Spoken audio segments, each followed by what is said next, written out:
Welcome to This Week with Tammie Holland, powered by Brown & Crouppen. I'm Tammie Holland. I'm so happy that you're here today. Listen, it feels like we haven't connected in a really long time, so I wanted to give you a very special treat, a special person today.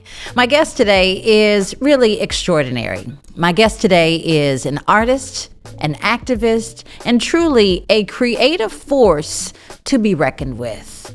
I always ask everybody at the beginning of the podcast the same question, basically, and that question is, who are you? It's a hard question sometimes to answer for most people, but I think that my guest today will have no problem telling us who they are, so I will allow my guest today to give that introduction. My friends, please say hello to Maxi Glamour. Hello. Hi, Tammie. Hi, Maxi. So good to see you. It is so good to see you. And I must say that you look absolutely beautiful today. Thank you. You too. Thank you. I knew that there would be hues of beautiful blue today, so I tried my best to coordinate with you. I love this. It's crocheted? Yes, and I did it myself. Really? I'm lying. Talent. I'm lying. I wish that I had that talent. I wish that I had the talent to do makeup like you. We could talk about that all later. Yeah. But that question that I ask everybody at the beginning of my podcast is really a hard question. I think it is, because I think if someone asked me, who is Tammie Holland, I might struggle with that. But I know that you will not. Maybe. Because I know that you know who you are. Tell us, who is Maxi Glamour? Me.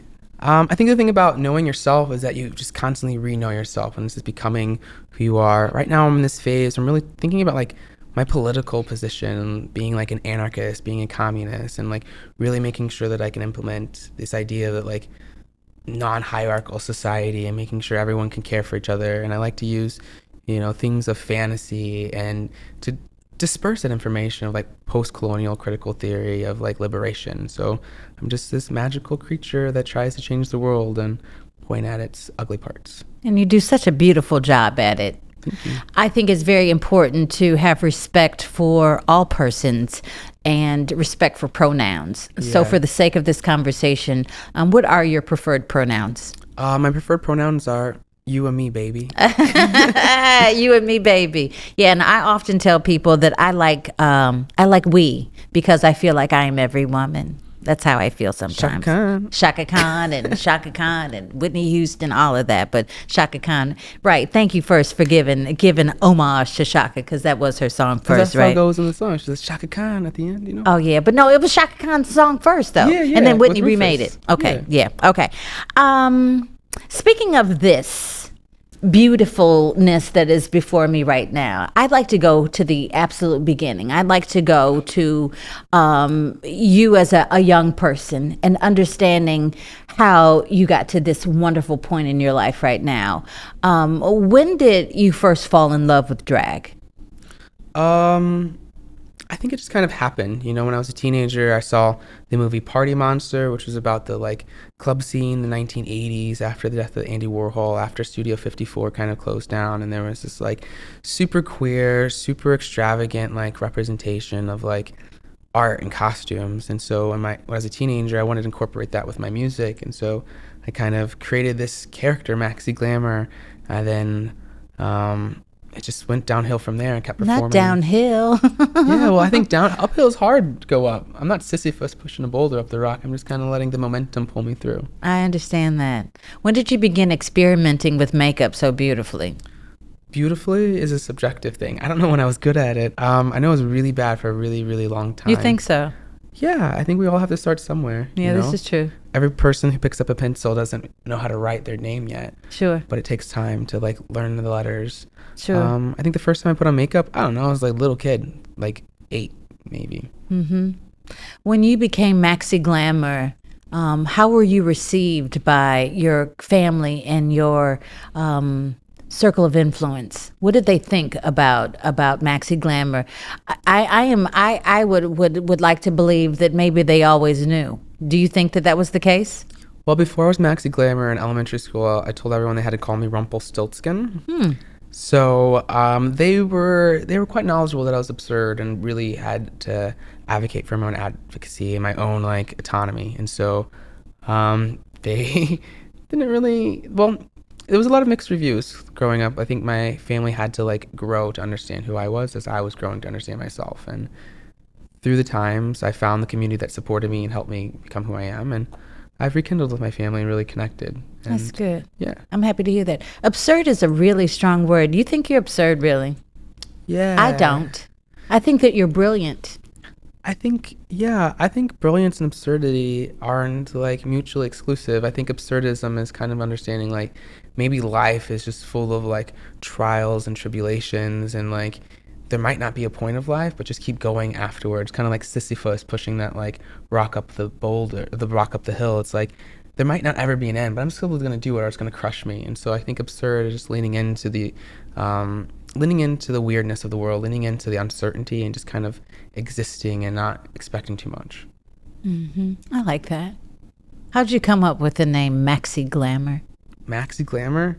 I changed it legally. Oh, really? Yeah. Really? Like you are legally Maxi Glamour? That's what's on your, is it on your driver's license as Maxi Glamour? Maximus Amadeus Glamour. Get out of here. Okay, I'll see you later. That's amazing. No, really, that's really amazing. Yeah. I'm proud of you for doing that. Well, it was MTUG. MTUG was doing like this trans name changing thing, and I don't know, my birth name was a little too masculine. I didn't like my last name because it was the name that like the slave owners gave to my family. And I told my granny, I was like, I'm changing my name to this because I want to be more in control. And she was like, you go ahead. And so What'd she say?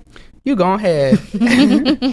She's from Luther, Oklahoma. She was, and she was a beacon. I'm hoping that made you feel good, that your grandmother gave you her blessings and was okay with you being Maximus Glamour. Yeah, she was like, there's gay people at my church. God loves them too. Not just gay as long people as you don't like Trump. Yes, there's gay people at my church. Yeah, I think my grandmother may have said the same thing. I think that you're really smart. And I think that is what I have always admired about you, Maxi. I have followed your career and your creative movement. I know at least for 10 years, at least. I know that you've been on the scene for, I don't know, almost close to 2 decades now, right? You don't look it. You look very young and you look very fantastic. Makeup. You said it's the makeup. But I think that your brilliance and your strong mental prowess is one of your superpowers. I can think that's a hard way to present this question, but do you feel me on that? Do you think that your brilliance is your superpower? And please agree with me and say that your brilliance. Please agree with me. Yeah, I think that a lot of people who are neurodiverse, like with autism or ADHD, we really we hyperfixate on things. You know, we dive so deep into books of things that are obscure. Maybe we may not be like the most social creatures, but we can give you like a continuous rant on like 18th century continental philosophy, or like read a manual to some hardware that we don't even use, just because the quest for knowledge, and we get hyperfixated on things. I think that I'm one of those. I know I've been diagnosed. You're autistic? I'm ADHD. Okay. Yes. And so that's your superpower. Yeah, I think being neurodivergent is a superpower. Yeah, so I think so too. Yeah. I have followed most everything that you do. And just recently, I know, and I was so proud, there are some people in Missouri and across the country, Missouri especially, that really are not very receptive to the drag culture and drag performances, and really went as far as introducing legislation to prohibit drag performances in the state of Missouri and within certain areas. And you went to the Capitol and you were very vocal against that stance. I say thank you for that, because I feel like creative expression is creative expression, and if you like it, you like it, and if you don't, you don't. You don't have to subscribe to it. Let's talk a little bit about your experiences at the Capitol and with that movement.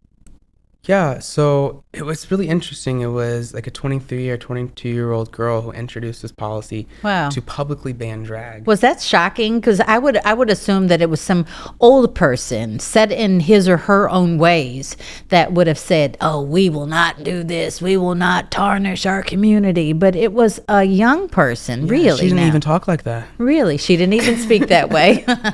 Right.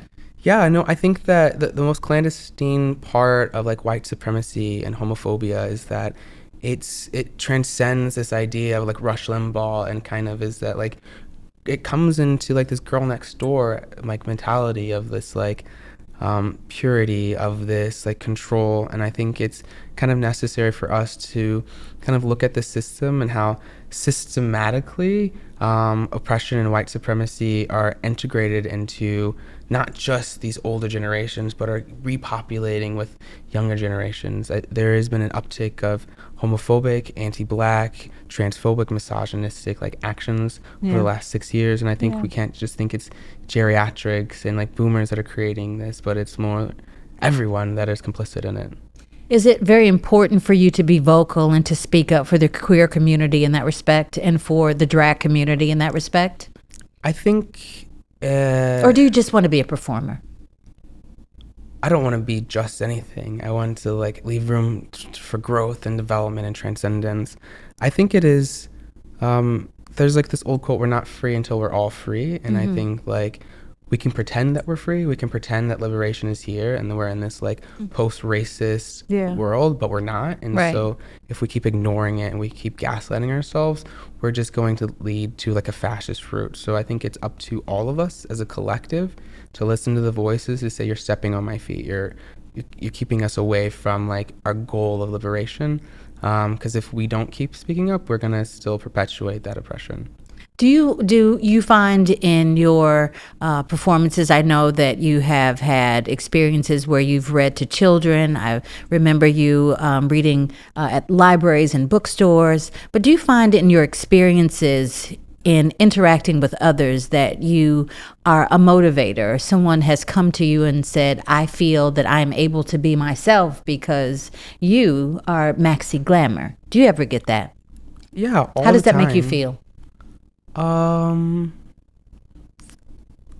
It makes me feel validated. You know, I think that we all have this like formation of our identities. It's this like internal and external like dialogue. And it's really validating that I'm part of this external dialogue that people inside are like communicating with, like to themselves, to figure out who they can be or who they want to be. Either they want to take elements of me, or they know that everything about me they hate and they don't want it about me. Like being a part of that equation, being a variable and like the conclusion of who they want to be is profound. And I think that I'm appreciative that I get to be in that situation. That's good. I understand that. And I'm glad to hear you say that. Yeah. I wouldn't have expected you to have said anything other, though, really. You look beautiful today. How long did it take you to get dressed? To get dressed? Yeah. Maybe 45 minutes. I had no idea what to wear. Really? No. You don't like, you didn't think about this like yesterday, like thinking I'm going to grab that skirt, I'm going to grab that bustier. You just this morning or 15 minutes before you left out. Yeah, 15 minutes before Really? I left out. That's cool. Yeah, I think like I like planning for things, but I also like to dress how I feel. Like if I don't feel beautiful in something that I thought I would feel beautiful, I'm going to waste my time preparing for that. And so I kind of want to, I have a lot of clothes. I have a lot of clothes. Do you really? Oh my gosh, a whole floor of my house. Well, you perform, so I'm sure that when you are expressing yourself through your performances that you want to have whatever look matches how you are feeling or whatever emotion that you're trying to convey or message that you're trying to convey. I get that. Yeah, I get that. Because we all, you know that quote by Walt Whitman, we all contain multitudes. There's like different people living inside of us all the time. And sometimes you just got to let that person out, the professional out, the kid out, the wild, raunchy person out. Yes, I am Gemini cusp. I'm a Taurus, but I was born on the cusp of Gemini. I get that. So you're wild and raunchy. I don't know. I don't know. Yeah. Anyway, Yeah. Let's talk about the color blue. I know that when you so beautifully do your face, that you don't always use the color blue, but I often see blue. Is there a reason why you choose blue? Yeah, there's a lot of reasons. Yeah. I think, do you know the show Doug from the 90s? So I just backstory. I think that we had a little conversation. I don't really remember Doug. Like I kind of like maybe a little bit, but Doug, tell me, come on, paint it for me. Is this white kid with a big old head and big old nose, and he has a dog. That's the show. And he has a friend. His friend Skeeter, and his friend Skeeter is blue. And his friend's dad is blue too. And like black people and comic books and like cartoons, you know, a lot of times we're represented as blue. Yes. You know, this whole 90s post-racist thing, I don't care if you're purple, green, or blue, kind of came out. And so they would wash black people in blue. And so I kind of saw that as like my representation in comic books, my representation in cartoons. And then I kind of got into like Hinduism, and then Krishna was so black that he was blue. And Understood. I just kind of take all these things, and it's about that becoming and like what elements am I like understanding about colors. And another thing about blue is that blue, you can add darkness, you can add lightness to it, but it's always still blue. Like if you do that to orange, it becomes brown or something. If you do that to yellow, it doesn't always stay yellow, but like blue is a color that like remains its essence no matter the hue. Yeah, like Ziploc, yellow and blue make green. Yeah, I get that. Obviously, you're most comfortable in being Maxi Glamour and being dressed in drag and in your full beautiful makeup. But sometimes it's not, and we shouldn't care what the level of comfort of other people. But if you were to leave here and you were to go out, you would probably get lots of stares. Really, right? How does that how does that make you feel when people gawk and people stare at you? It really depends what kind of mood I'm in. Sometimes I just don't want the attention, you know, like if I'm a little overstimulated that day, or if I haven't eaten, I don't have the capacity to deal with the world being a blue demon creature in 19th century garb. But, you know, there are times when I have to go to the grocery store, you know, I have to go to anywhere. I have to walk through a lobby to get to the gig. And I've been, you know, people are like, I want to take a picture. Oh my God. Yeah, I can see that. RuPaul? Yeah, have you seen RuPaul? Right. I think that would work my nerves. That's like when people, obviously I'm in radio, and people would come to me and they'd say, oh, tell me something, make me laugh. I want to hear you laugh. And it's like, I can't just laugh on demand. So I kind of get that. It's like, ugh, okay. But you pose for the picture and you do all those things, and that's good. You got to be on. One time, they tried to kick me out of Schnucks. Get out of here. Okay, again. No. Sit down. What do you mean kicking? You almost got kicked out of the grocery store. What does that mean? No, they kicked me out. Oh, you got kicked out? Yeah, why? Girl. So I went to a gig and I got money, because being an artist, it's gig to gig. You get your money and then you get to spend that money. Right, you know? okay. It doesn't go to the bank, doesn't go to your savings, you spend it. So I was like, I'm hungry. Let me get some food. Went to Schnucks on South Grand, you know, the Schnucks. Yeah. That used to be one of my Schnucks. It's one of my favorite Schnucks. Yeah. It's nice. You see people from all over the world there. Yeah. And I walked into the produce section right there, and they said, you can't be in here like this. Oh, wow. And I was like, here's my ID, here's my website. I'm like a professional artist. Yes. Like, this is my job. I'm not trying to blow this. Yes. I think that President's Day movie. Okay. You know what I'm talking about? No. Maybe it's it's President's Day. Not President's Day. That movie from the 90s where they rob a bank and they put clown makeup on. Okay, I can think It's of a black couple. movie. I know what you're talking about. Yeah. Dead presidents. Dead presidents. See, I was okay, close yeah, to I remember. President's Yeah, Day. I remember that. I don't like presidents. Yeah, so maybe they thought maybe you would have been up to mischief, perhaps. Yes. And then I was like, here's my ID, here's my name, here's my I'm website. sorry. How Like, did that make you feel? angry because I was hungry. Yeah. But yeah. I posted the video online and they got fired within 12 hours. Oh, wow. Lyda Crewson wow. was like, oh, this is unfair. Oh, wow. Oh, you got support of the mayor. Yeah, that That's mayor. amazing. Yeah. Okay. Yeah. Well, you know what? I'm glad that happened. Did they Did the grocery store apologize? Very profusely. Okay, well, that's good. I should have got some vegan cheese out of that, but didn't. Well, that is one of my favorite grocery stores, and so that makes me feel good to know that they did come and apologize. Excuse me, that they did come and apologize to you for that. Truly, yeah. That has to be tough. I think it was tough, but I don't know, like seeing like Bruce Franks being like, we're gonna protest this Schnucks, and just like seeing the community rally behind it. I don't know. There's people from all over the world that were like supporting, and it wasn't tough. It was a little overwhelming because it was just so much support. Wow. Yeah. Well, you deserve that. You deserve that. We all deserve it. Yes, we all deserve to be respected, and we all deserve the opportunity to be the person or persons that we choose to be. And have people fighting in our corner for us when we don't have the time or capacity. Exactly.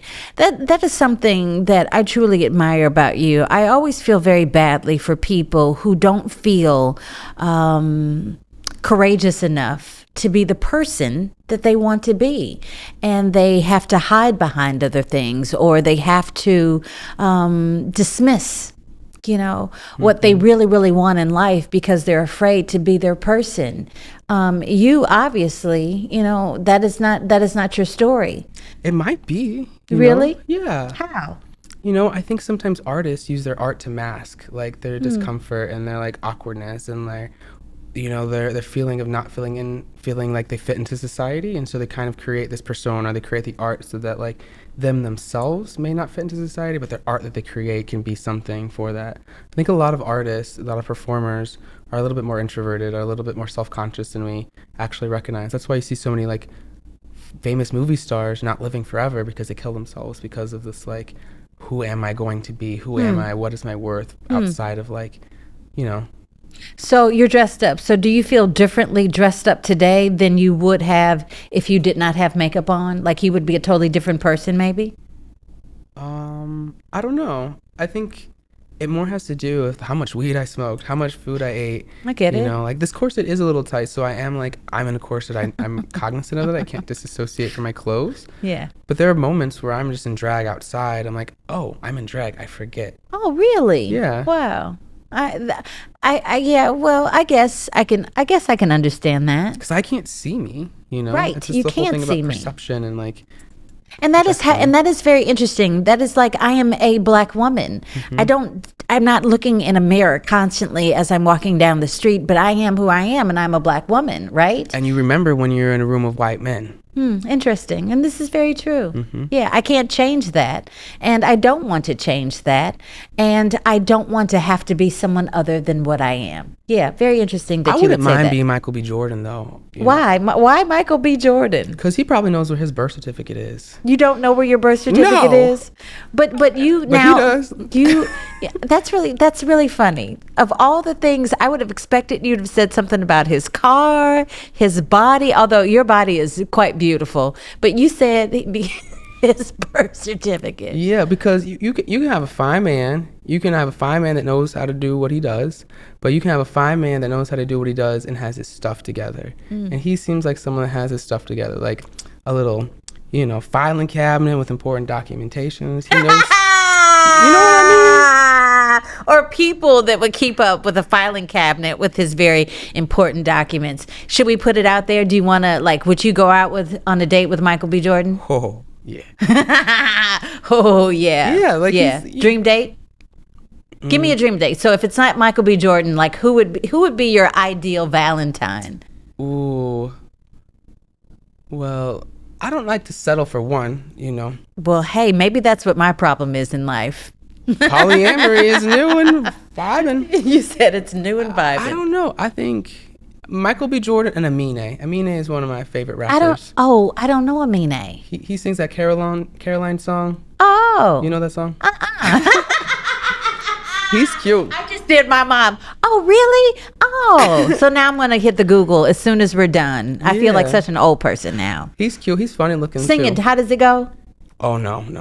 I can't sing it. You can't? I could, but not now. Not on camera. No, but it's nobody here. It's just me and you. Caroline Beauty. So I don't know. Okay, because all right, fine. Yeah, because anyway, your version, it would not have done. I would not have gotten it from that. No. When I hear it, I'm gonna say that is nothing like what you just did. He does say Caroline in the song though. He does. Yeah. Yeah, and I'm sure that it's super awesome. So now I'm gonna look him up, and I'm probably gonna become a humongous fan of his. And maybe Michael B. Jordan and Marlon Wayans too. I was just looking at him. I was like, damn, you 50 years old and you look like that.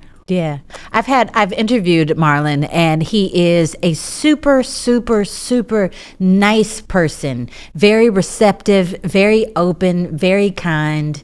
And yeah, I don't know if you guys would be compatible, but yeah. We don't have to be married. Marlon, what's good? You know what I'm thinking about you. It's pretty safe to say that you like to push boundaries in life. Is there anything that you would not do? Yeah. Yeah. Yeah. Yeah. A lot. A lot. I mean, I don't need to list them. Like, yeah, no, I mean, like, because I think that it could get kind of it might get a little not PG if you start listing them. But I like the fact that you're able and you're comfortable in your own skin to be able to be who you are, to go to Schnucks, to come into Brown and Crouppen. When you walked into the office today, everybody's like, oh wow, how fascinating. I think that's awesome. You get that a lot. I guess, yeah. I mean, in a world where Republicans are still trying to fight my existence, it is validating when people are like, wow, look at you. You're a mythical creature. It's like, oh, I do have purpose in this space to create crazy. Yeah. Crazy good. Crazy in a really good way. Chaos neutral. Chaos neutral. I'm going to start using that. Instead of saying crazy, I'm going to use chaos neutral. It's from Dungeons and Dragons. Yes. I'm so not there. I'm so not there. I'm so not there. The other D&D. Yeah, the other D&D. Yes, I put my phone on D&D, but that is Dungeons and Dragons. Yeah, I'm not playing any games. Not playing any games. Let's talk about your music. I know that you have so many things that you're working on. I know that you went back to school. I know all of those things about you. Good luck with that. You should be graduating soon. Yes, in May. In May. Okay, high five on that. Tell me again, what are you studying? Philosophy. Okay, so you can wax poetic and go like, can. Yeah, I know you can. I guess. Yeah, you can. I can do that. Navel gazing, like theorizing about reality. Yeah, you can. I wrote a 10-page paper about nothing the other day. How do you write a 10-page paper about nothing? Well, I was writing about what is nothing. Is nothing the absence of something or the existence of nothing? And so, like, how can we look at nothing being like negative space or like a positive like thing? And like this, when we think about nothing, if we think about things, theoretically that is a thing. And so it was. You were stoned when you wrote that, weren't you? The whole time, yeah. It was for a class though. So yeah. Did you get a grade on it yet? Did you? Got an A, yeah. Wonderful. Wonderful. I love that. That's good. As an educator, I would love to have you in my class. Yeah, I think that you would be most interesting because you love learning, and I think that is what any teacher would enjoy. So I would have loved to have read that paper and to have graded that paper myself. Some teachers love it. One teacher I studied at the United Nations like queer like policy with her, and I would just talk to her about philosophy. The United Nations. Yeah, in Geneva. Wow, amazing. And I was just like, have you heard of this philosopher? Do you like this philosopher? What do you think of this philosopher's like critique of this philosopher? And she said to me, can we just stop talking about philosophy one day? Wow. No, but she's great. She was great though. Yeah. No, she's wonderful. Well, that's good. Geneva, that's pretty. So you've traveled the world. Yeah. Your favorite place other than St. Louis? And then we got to get back to your music. Music, yeah. Yes. Favorite place. My aunt and uncle live in this like beautiful like medieval town in the south of France with like castles everywhere. Oh wow! And like everyone has like these like antique artifacts in their like in their attics that they just like bring to sell out once a week. And that was beautiful. Paris is always great. New York is always wonderful. LA is great. I love Mexico. I don't know. I love everywhere and being able to come back to St. Louis to like be like, hey, this is what we can be. How can we kind of push the needle forward? Yeah, and I think that we need that. I think when you go away, yes, and you see how other people do things and how they function, it helps us to be better people. I think you have to go outside of the box to be able to think outside of the box, right? Yeah. So I always ask this question: if you could live anywhere other than St. Louis, where would you live? Would you want to live anyplace else? I would. I spent a while in the Amazon rainforest, and I like that. You would be there like almost by yourself, though. I know people there. Yeah. Yeah, but it's not like tons of people. No, but they have communities. Sure. I would live in a community. I wouldn't live by myself anywhere. Yeah. Not at all. I have abandonment issues. That would be a cheat to everybody if you went away and you lived by yourself, because we wouldn't get all of this. Sometimes people need a break. That's what you think. That's what you think. Let's talk about your music. I know that you have been working on a musical project for a while now. Let's talk about it. Tell me the name. Let's talk about what you're doing. Yeah, so I'm working on my second album. My first album was called Moderna Dada. Say it again. Moderna Dada. What does it mean? So Moderna, it just means like modern in multiple languages. And then Dada is like this anti-art movement. It was like an anti-capitalist art movement, anti-institutional art movement of the 1900s that Hitler kind of called degenerate art, and they pushed them out of Germany and they went to the United States to like reanalyze what art could be. And so I created Moderna Dada as a way to like bring that back to the surface. Like, how can we like not focus on polish and create like experimental art through drag, through music? My second album is a little bit more refined. I'm singing about love. I'm singing about anguish. I'm singing about things. I play the flute on it, the bass, guitar, the piano. I write the vocals, and I've been collaborating with the people. Wow. It's really great collaborating. I love it. Good. How do you describe your sound? My sound? Yeah. Well, it oscillates from like, since I'm classically trained flutist, and so I play with like tribal music with like this like serene fantasy moviescape, and then it goes into this like industrial Bjork like Nine Inch Nails guttural screaming, and then it kind of goes back into the like the tranquility, just kind of like a weird acid trip where it flows in cycles, or like our lives. And I would say that's how it is. How much does that fuel you into? What do you mean? Like, does your music, like, if you couldn't do it, what would Maxi be like? Well, I have so many hobbies that I would just find another one. But I don't know. There are times when I don't want to hear other music. I want to hear the music I'm working on, because the music I'm working on, like Erykah Badu, I'm an artist and I'm sensitive about my stuff. I only want my stuff. Well, no, I need to get more inspiration, but sometimes I want to sit in those feelings, like, because I write music when I'm like activated, and so I want to come back and be like, wow, I was really immature when I was going through that. Like, oh wow, like that really, like 6 months later, like those emotions are still there, and I'm glad that like when I was in that moment I got to document it.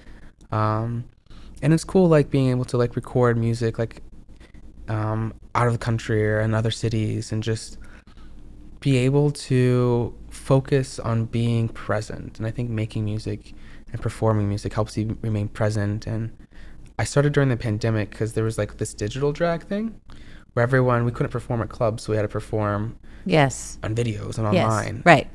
And I felt disingenuous performing to other people's music, making these like music videos or digital drag things to other songs, and people copied my drag as well. So I was like, well, I'm gonna make my own music and film it myself, make my own costumes, make my own characters, so like you can't recreate it, so it's like something new. And since then I've been really focusing on performing my own music as opposed to others. Good. So when can we hear your project? Tell me the name of this current project. Do we call them albums anymore? Is that what we call it? It's an album. An album? Mm-hmm. The album is called Blueprint. Blueprint. Yeah. Of course it's called Blueprint. Kind of like Jay-Z. Not like kind of like, but not. Yeah, because I'm not really like Jay-Z, but I like Nas a little more. Really? Wow. Yeah. Nas spits the truth. Jay-Z makes party music. Okay, I am ultimate Jay-Z. I have respect and love for both of them, but I'm a Jay-Z fan. I like Jay-Z. I think Jay-Z's cool. But Jay-Z had an album called Blueprint. Since I'm blue, and a lot of people have copied me, yes, I kind of want to like lean into that. Like, what is this like formation of me? What is this like blueprint of like who I am going to be? And there's gonna be a little bit of hip hop on it, but not like Jay-Z or Nas. Okay, it's like Maxi Glamour. It's just like me. Yeah, it's like Maxi Glamour. When can we expect this? My next song's coming out in the middle of February. My album is coming out in this big party I'm throwing at Contemporary Art Museum. Am I invited? Yeah, it's free. Okay. It's free. All right. It's free. Yeah. Well, I like free, but I really like a party. Yeah, it should be pretty big. It's gonna be my faded event, and when I have my full band and DJs. Okay, I gotta get a really good outfit for that. If it's a Maxi Glamour album release party, then I gotta get G'd up, and I think that I need to be in the color blue. Don't you think? Yeah. We all should wear blue. Oh, I don't know. No, it's all about self-expression. Yeah, that's what I'm saying. You would never force anybody to do anything. I could never see you doing that, but I'm gonna wear blue. Unless it's a lady at the DMV, then I'm going to force you to process my paperwork. Don't get started. Don't get me started about the ladies at the DMV. Don't get me started. No. Don't get me started. Shout outs to everybody at the DMV that's nice and kind. Mm-hmm. All three of you. And you don't rush me to take a picture on the days that I don't want to take a picture. Did they let you retake your pictures? So I lost a driver's license out one night. The next morning I went to the DMV just to get a replacement, and I was told that I had to take a new picture. I said, why do I need to take a new picture? I'm just getting a replacement. Why can't I do this? Lady just argued with me, you have to get a new picture. So I took a picture, and my picture is epic. I have to show it to you. I like take my I like turned really fast, and I did my shoulder, and I smiled. And usually they don't let you do that. But I felt like at that moment, if you are making me do this, I'm going to give you the shoulder, lady. Mm-hmm. And I gave her the shoulder. And I love showing everybody my driver's license picture because I feel like my driver's license picture is pretty epic. Yes.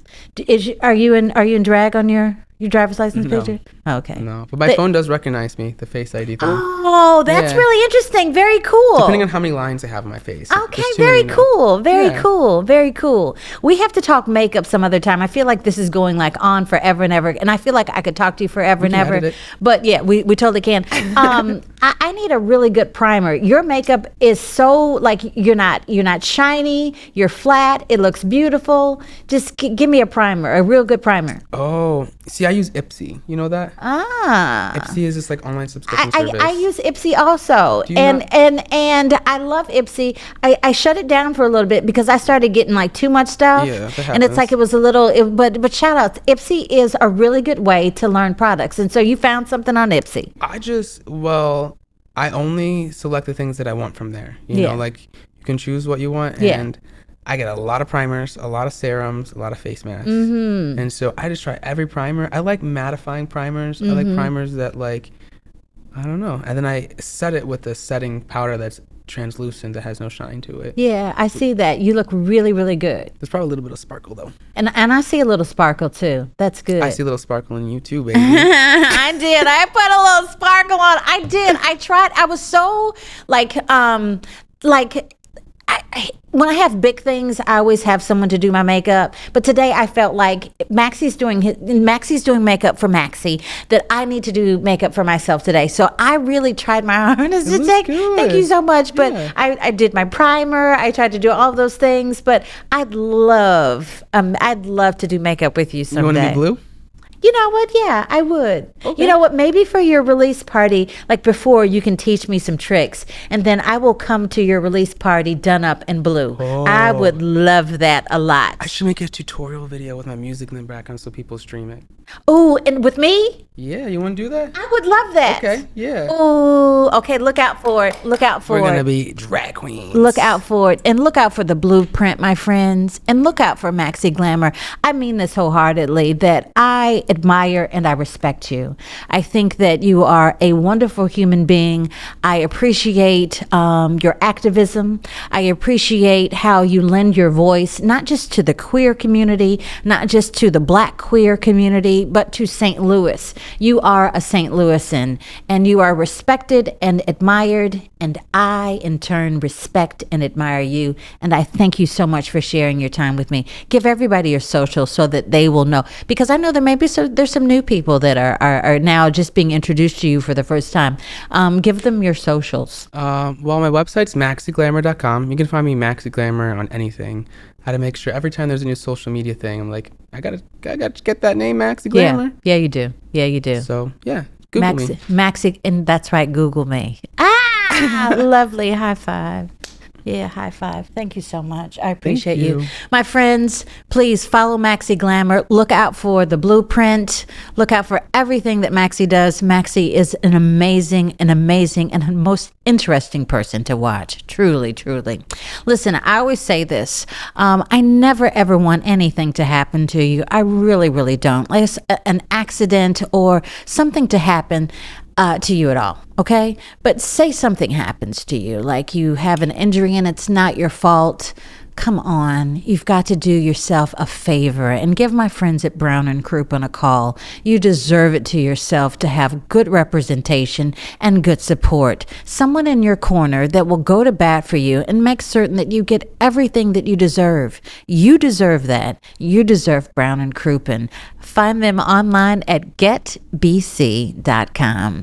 I cannot allow you to get out of here. I've got some gifts for you.